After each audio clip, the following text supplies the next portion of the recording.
Welcome to day 70. This is Amanda, and I am reading from the Children's Bible, which has 365 stories for every single day this year. Thank you for joining me. We hope you are gaining some valuable insights that will help you in your daily walk.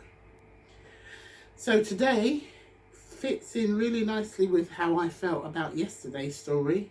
So if you didn't see yesterday's, go back and have a look. And today is we can. Oh, it's not we can. It says we can't do it. Shame. This story can be found in Numbers 13 to 14. For 6 whole weeks, the Israelite spies explored the land of Canaan. The people eagerly waited for their return and crowded to meet them when they came back, anxious to hear the news they would bring.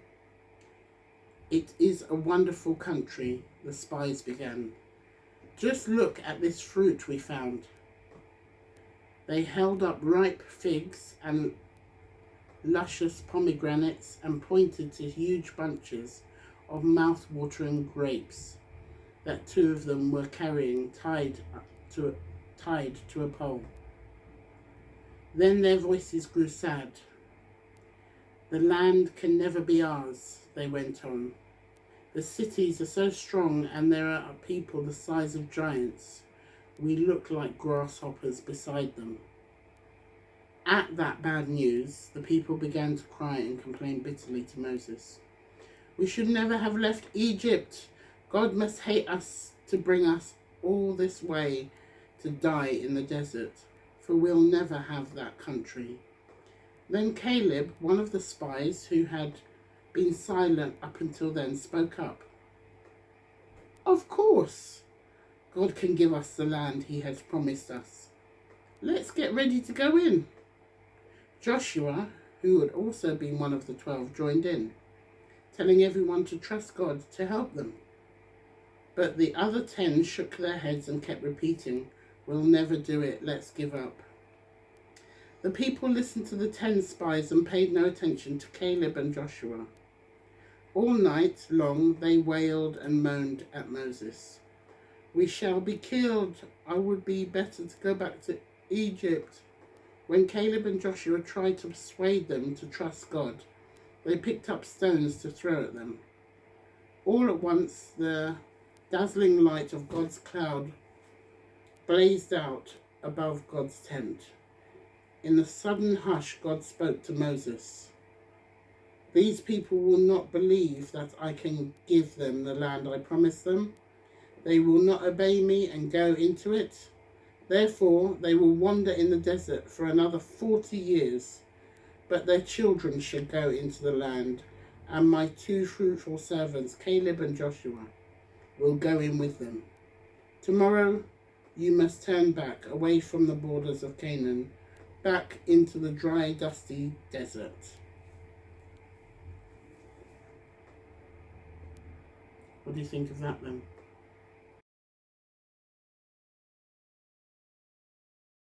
So sad.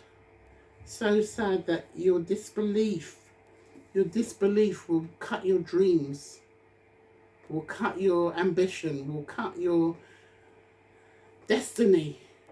It will cut it. And you will never prosper, or you will never see the treasures that God had promised for you. Disbelief.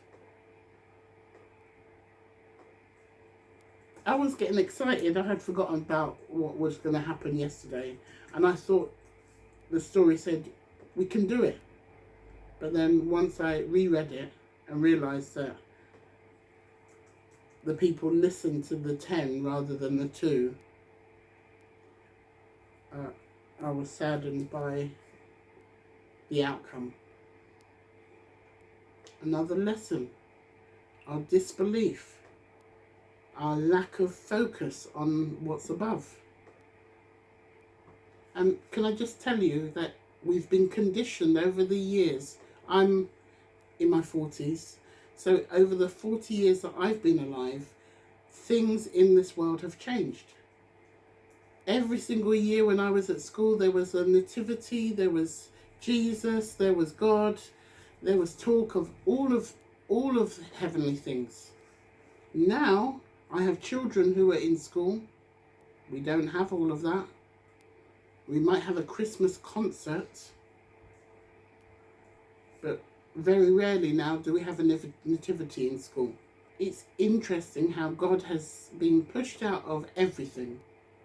Pushed out of school, pushed out of the world, pushed out of life, just pushed out. And are we better off? Well, I know I'm better off because God hasn't been pushed out of my life. God is welcome in my house, in my marriage, in my relationship with my children. God is welcome in my heart. God is welcome in my brain, in my lips, in everything that I do and I say. I'm asking God to be present. And there are times where I do push him aside and it's me that comes out and it's not a good look.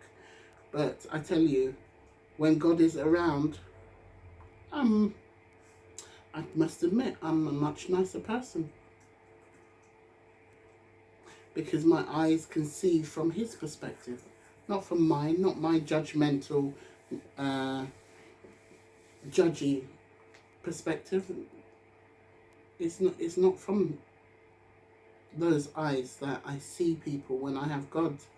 When I've been reading the Bible, when I have learned something new, and when my children do something wrong, I'm so much better in the way that I deal with it. So if there's someone out there who's struggling, if you're struggling in how you see the world, you need a new pair of glasses. And it's not about going to Specsavers, because Specsavers don't offer these glasses. They don't offer this perspective. God is the only one that offers a different perspective.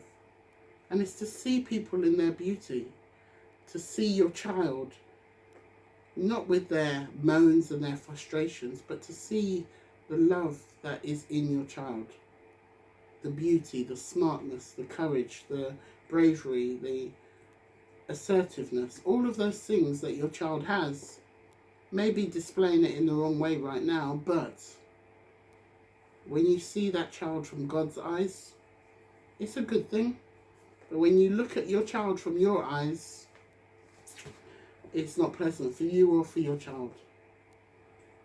So I pray for anybody out there who's struggling, especially in the way they're relating to their children or even their husband or anything. I pray that you bring God in. I'll invite him, even if it's just for a day. Have him round for tea.